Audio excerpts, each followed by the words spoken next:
Village food চ্যানেলে সবাইকে নমস্কার এবং স্বাগত।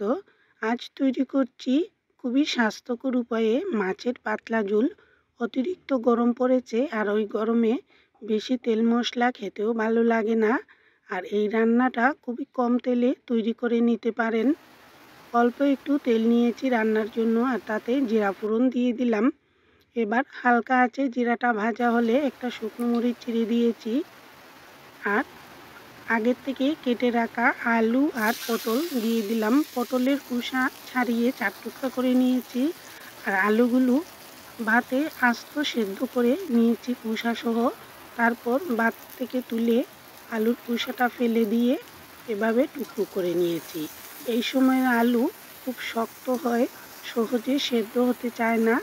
আলু আলাদা সেদ্ধ করে ভাতের সাথে এভাবে রান্নায় ব্যবহার করলে রান্নাটা খেতেও চমৎকার লাগে। আর আলু সেদ্ধ হতে যে সময়টা ব্যয় হয় তাতে কম খরচে বা কম কাটে কিন্তু অল্প সময়ে এই রান্নাটা তৈরিও করে নেওয়া যায়।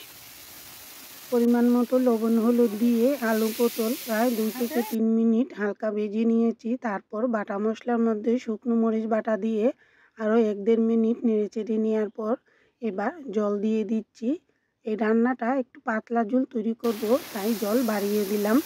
আর গরমে একটু পাতলাই খেতে সবার ভালো লাগবে। নেড়েচেড়ে দিয়ে চুলার আঁচ বাড়িয়ে দিলাম। আর ঝোলের জলটা খুব ভালো করে টকবক করে ফুটে আসলে এবার ঢাকনাটা সরিয়ে নিয়েছি। এবার কয়েকটি সেদ্ধ আলু এভাবে রুই চামচ দিয়ে গালিয়ে দিলাম। এতে মশলা কম হলেও ঝোলটা মাখা মাখা হবে, তরকারির স্বাদটা ভালোই লাগবে খেতে। নেড়েচেড়ে দিয়ে ভাজা মাছ দিয়ে দিয়েছি। আর যেহেতু এটা পাতলা ঝোল, তাই একটু ঝোল থাকা অবস্থায় নামিয়ে নিতে হবে। শেষ দিকে লবণটা দেখে নিলাম, লবণে কম ছিল, দিয়ে দিয়েছি। সামান্য একটু ভাজা জিরার গুঁড়ো দিয়ে দিলাম।